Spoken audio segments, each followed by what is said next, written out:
everyone, welcome to our fifth episode. So, our guest for today is Miss Poonam. She is fourth year architecture student who loves exploring nature, observing new architectural designs, and quite a lot more things. And she has a very interesting personality as well. So, let's welcome our guest and let's meet her. Hello, Poonam. Hi, how are you? I'm fine, I'm good. What about So, yes, Poonam, how is life going on so far? in general अभी अगर बात करती हूँ मैं तो it is going good, not bad. Good to hear that. Good to know. So, yes, you are like coming from a very creative background, which I would say, since you are an architectural student. So, let us talk about that. So, like, how do you think कि कैसे creative रहना जरूरी होता है तुम्हारी free field में और क्या चीजें मोटिवेट करती है और क्या चीजें एक्चुअली हेल्प करती है तुमको क्रिएटिव होने में टेक्निकलिटी भी उसमें बहुत इम्पोर्टेंट चीज होती है एग्जैक्ट हर बार हाँ लाइक इट इज नॉट हर बार कि you need to be creative of course creativity is one of the main aspect of architecture but it is not just creativity you need to do like to work in this field. So creative होना हाँ creative होना है but उसके साथ आपको आपका वो mind set होना चाहिए आपका माइंड काम होना चाहिए बस क्रिएटिविटी होके आपका माइंड वर्क नहीं करता है आपका काम उतना प्रोग्रेसिव नहीं होता है तो जितना आपका माइंड शांत रहता है उतना अपने आप ही आप डेवलप होते जाते हो और क्रिएटिविटी इन आर्किटेक्चर मतलब वो सारी चीजें कंसिडर करना उसके हिसाब से काम करना तो वो अपने आप में एक क्रिएटिविटी है वो फील्ड और यस आई थिंक कि हाँ जब हम क्रिएटिविटी की बात कर रहे हैं जैसे तुमने भी बोला कि हाँ वी नीड टू बी काम और फोकस्ड तुम्हारे अप्रोच में तो उस उसका मतलब कितना असर होता है how important it is to be you know at peace or in a state of calmness or what you can say a mentally healthy mind. Basically architecture field में you know it is very important कि you should be precise like जितना आप precisely काम करोगे उतना आपके काम में परफेक्शन आएगा और उतना वो काम अच्छा होता है और उससे काम परफेक्ट होता है like there is nothing wrong in architecture so वो एक जो आपको परफेक्शन चाहिए वो आपको जो आपको अचीव करना है अभी आपको कोई चीज अगर डिजाइन करनी है तो आपके दिमाग में होता है एक बेसिक आइडिया होती है कि ये चीज मुझे कैसी चाहिए तो आप जब उसके बारे में सोचते हो तो आपको आप बैठ के उसके बारे में ऐसा कि हम इसको इस तरीके से डिजाइन कर सकते हैं उस तरीके से डिजाइन कर सकते हैं तो वो अपने आप ही एक जब हम उसमें इंटरेस्ट क्रिएट करते हैं इंटरेस्ट बिल्ड होता है तो अपने आप ही आपका माइंड फोकस्ड और काम हो जाता है और I really agree 100% to your perspective और अभी मैं सोच रही थी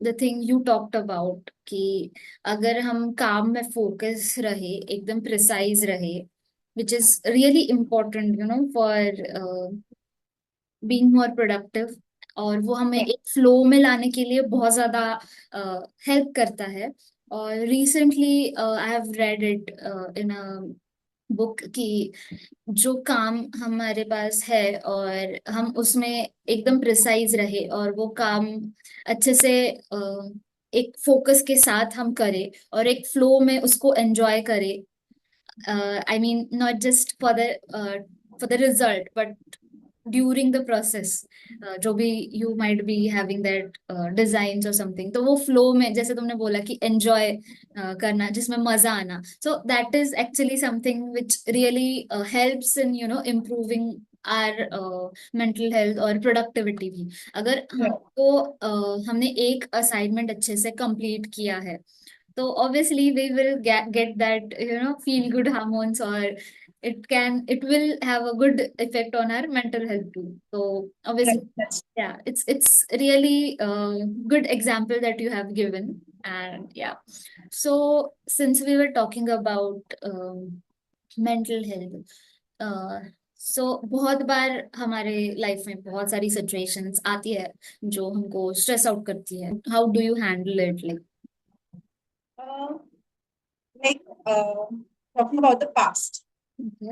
It is कि मेरे को थे ओवर थिंकिंग मैं बहुत ज्यादा करती थी. एंड अभी भी करती हूँ. वो मतलब ग्रेजुअली धीरे धीरे टाइम के साथ डिक्रीज होती है. बट पहले ऐसा होता था कि मैं overthinking I used to overthink a lot.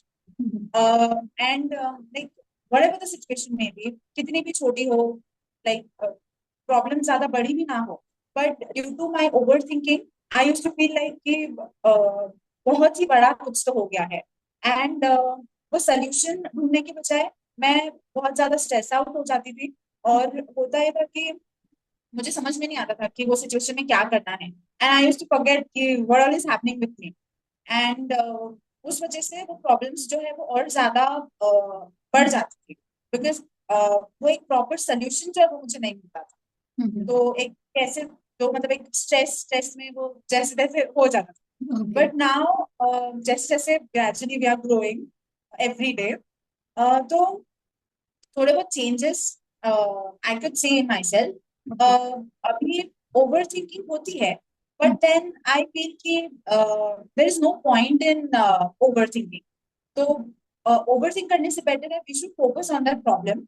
और हम वो प्रॉब्लम को कैसे टैकल कर सकते हैं, हम उसके सोल्यूशंस क्या क्या है, हम अगर वो देखें तो वो प्रॉब्लम सॉल्व करना ज्यादा आसान हो जाता है. तो आई थिंक कि राइट. जब हम और एक्चुअली इसमें अपनी कोई गलती नहीं होती है. सिचुएशन ऐसी होती है कि हमारे माइंड में नेगेटिव थॉट्स पहले आने शुरू हो जाते हैं. सही तो उस बात वजह है. से हम पैनिक कर जाते हैं. तो हमको नहीं समझ में आता है कि हम क्या करें. तो उस एब्सोल्युटली. सिचुएशन में वही तो हमको अपने माइंड को वैसे ट्रेन करना चाहिए कि भले ही like we are like experiencing some negative thoughts in our mind, हमें थोड़ा सा काम करके पॉजिटिव चीजें उस चीज के बारे में सोचनी चाहिए, जिससे कि हमें सोल्यूशंस मिलने में मदद हो. तो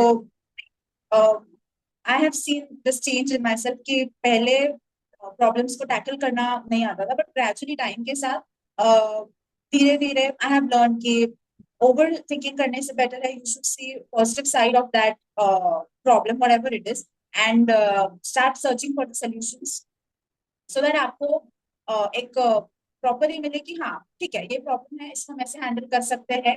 and to handle it very easily. Yeah, absolutely. So yes, definitely. मतलब instead of uh, sticking towards the stressful thing, उससे बेहतर है कि जब हम ऑब्वियसली सॉल्यूशन की तरफ अगर हम फोकस करें और उसका पॉजिटिव पॉइंट देखें, डेफिनेटली बहुत बार ये हमको हेल्प करता है. बहुत बार नहीं, आई गेस हमेशा ही हमको हेल्प करेगा. That is a very important point you highlighted. Thanks for that. और यस, ये सारी चीजें तो चलती रहती है लाइफ में, बट देन हमें हमेशा खुद को एंटरटेन भी करना अच्छा लगता है हमेशा से ही, और it is really helpful.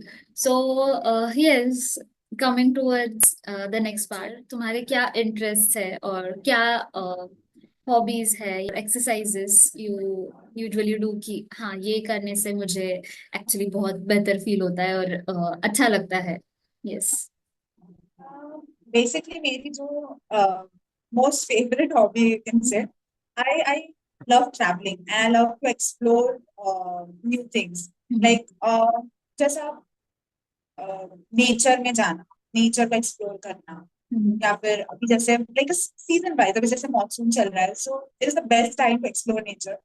So I am fond of doing such things. और मैं कभी नेचर में जाती हूँ, या कभी अगर ऐसा होता है कि नहीं जा सकते, so my best friend is music. Music always helps and always heals. Great. So yeah I music agree. से म्यूजिक से स्केचिंग पसंद है, तो मैं मुझे पोर्ट्रेट्स बनाना पसंद है, तो कभी ऐसा अगर मूड होता है तो मैं पोर्ट्रेट्स बना देती हूँ। या कभी राइड पे चली जाती हूँ, एक लॉन्ग ड्राइव, खुद के साथ एक लॉन्ग ड्राइव पे चली जाती हूँ। उससे भी बहुत माइंड ऐसा पीसफुल हो जाता है। और मोस्टली अभी जैसे मेरी है, तो अभी ऐसा हो गया है कि जब भी हम बाहर जाते हैं तो हमको ऑब्जर्वेशन की आदत हो गई है। तो हम जब भी बाहर जाते हैं तो नई चीजें ऑब्जर्व करते हैं, नई आर्किटेक्चरल चीजें ऑब्जर्व करते हैं, I should say. And construction हो गया, कहीं का कोई इंट्रिकेट डिजाइन हो गए, तो हम उसका लाइक ऐसे फोटो लेना और उसके बाद में स्टडी करना, उसके बारे में और जानना, हमारे करिकुलम में उसको यूज करना। तो ये सारी चीजें like feel good when you do this. Okay, it's really quite a list. तो बहुत सारी चीजें तुम करती हो, that's really good to know कि you have different set of options. अगर हाँ, सबसे first is you like to go and take a walk in nature, but वो पॉसिबल नहीं है तो listen to music. If that is also not accessible, you can sit and sketch around. So तो what do you think कि क्या चीजें हमने करनी चाहिए हमारे पर्सनल ग्रोथ के लिए? So talking about personal growth in general, so क्या एक्चुअली तुम्हारे पर्सपेक्टिव से इम्पोर्टेंट है? मेरे हिसाब से तो the most important thing is कि some people really need to change their mindset. Because कुछ लोग जो है वो they are not ready change with the time, change with the growing generation. Because it is very important कि आप time के साथ ग्रो करो, आप टाइम के साथ उस लेवल का मेच्योरिटी अपने अंदर लाओ। वरना उससे होता है कि हम पीछे रह जाते हैं और दुनिया बहुत आगे निकल जाती है और हमको कोप अप नहीं कर पाते, और कहीं ना कहीं हम जब लैक करते हैं ना तो हमारे लिए वो प्रॉब्लम क्रिएट होता है। तो मुझे ऐसा लगता है कि आज भी सोसाइटी में कई लोग हैं जिनका जो माइंडसेट है वो अभी भी लाइक ऑर्थोडॉक्स तरीके से चलता है। लाइक मैं ऐसे नहीं बोलूंगी कि उनकी सारी ही चीजें गलत है या उनके सारी ही चीजें बेसलेस सेंसलेस है, ऐसा नहीं है। बट कुछ चीजों में आई फील कि they really there is a great need कि वो अपना माइंडसेट चेंज करे। और जैसे मैंने अभी कहा कि ये पढ़ने का, बाहर जाके एंड ऑल, वो भी एक चेंज जो है वो भी हर जगह अभी तक नहीं आई। कहीं कहीं पे अभी भी है कि like a girl child should not. तो आई फील कि वो माइंडसेट अगर चेंज होगा ना तो आप अपने आप ग्रो करोगे, आपके वो जो क्लैशेस होता है वो नहीं होंगे। आप इससे आपकी मेंटल हेल्थ भी कहीं ना कहीं पे अच्छी रहेगी। और या लाइक आई फील कि द मेन थिंग जो आती है वो होती है कि जब हमारे थॉट्स नहीं मिलते हैं, तो थॉट्स ना मिलने की वजह से मेंटल हेल्थ जो है वो डिस्टर्ब हो जाती है। नो डाउट कुछ चीजें हैं जो वैसी ही रहेंगी and they are important, but you need to change your mind set in order to have a good mental health. Like nicely put. क्या? I would like to ask कि आपके लिए what is mental health and what is like, कैसे आप उसको अच्छा रख सकते हो, और सोसाइटी के एस्पेक्ट से भी क्या चेंजेस आपको लगता है कि आने चाहिए जिससे मेंटल हेल्थ अच्छी रहे। So, talking about the definition of mental health, एक easy form में मैं बताना चाहूंगी. So, so mental health is something which is a combination of our, psychological as well as what we can say emotional health. Psychological health includes जिसको हम memory का part बोलते हैं, थिंकिंग और सारी टेक्निकल चीजें जो हमारे ब्रेन में होती है, मेमोरी, थिंकिंग, एनालाइजिंग, ये सारी चीजें, कॉग्निटिव प्रोसेसिंग जिसको एक ओवरऑल कंप्राइज करता है। और emotional health is related to our hormonal part. those things clubbed together forms our mental health. So yes. So there's one movie released recently, Inside Out. So Hmm. animated movie है. So I think that is something which has explained हमारे emotions को really well. और इसके बाद talking about keeping a good mental health, try to keep things simple, which I would say ki don't throw yourself, push yourself in situation which can create stress for you. Second thing. Third thing is don't hesitate or feel low about asking for help. और finally मुझे लगता है कि any problem is not worth your life, which I would say. So life हमारी सबसे important है. तो ये मुझे लगता है कि कोई भी सिचुएशन है, I am sure definitely one can sail through it. अगर एक परफेक्ट सॉल्यूशन ना भी मिले तो भी I think we can sail through it. और Really, it was really helpful. thanks a lot. Thanks a lot, Poonam. Yes. So thanks a lot for your time, Poonam, actually. It was wonderful having a conversation with you. Thank you Because for having me here and for giving me this opportunity.